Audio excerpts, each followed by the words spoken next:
बिस्मिल्लाहिर्रहमानिर्रहीम। अस्सलामुअलैकुम मोअज़्ज़िज़ सामीन, आपके फेवरेट चैनल नेम सेंटर से मैं हूँ उम्मे ताहा।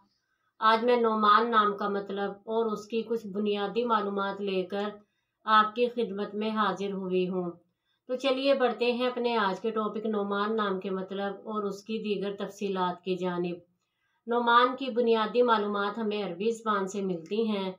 जिनसी तौर पर यह नाम लड़कों के लिए इस्तेमाल किया जाता है। मजहबन ये एक मुस्लिम नेम है।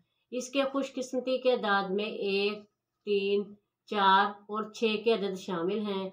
इनके लिए बेहतरीन खुशकिस्मती का वक्त सुबह 7 से 9 बजे तक 2 घंटे है। खुशकिस्मती के दिनों में सोमवार और जुमे के दिन शामिल हैं।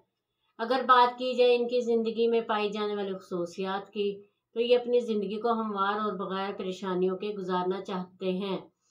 इनका हाकिम सियारा प्लूटो है। खुशकिस्मती की धातों में चांदी और लोहा शामिल हैं। खुशकिस्मती के रंगों में बनफशी और सुरमई रंग शामिल हैं। खुशकिस्मती के पत्थरों में नीलम शामिल है। तो चलिए बढ़ते हैं अपने आज के टॉपिक नोमान नाम के मतलब की जानिब।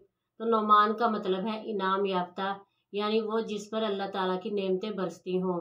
उम्मीद है आपको हमारी आज की ये वीडियो बहुत पसंद आई होगी। अपनी पसंदीदगी का इजहार हमारे चैनल नेम सेंटर को लाइक, शेयर और सब्सक्राइब करके ज़रूर कीजिएगा, ताकि आपको हमारी आने वाली नई वीडियोस मिल सके। इजाज़त चाहेंगे, फिर मिलेंगे किसी नए नाम की तफसीलात के साथ। तब तक के लिए अल्लाह हाफिज़।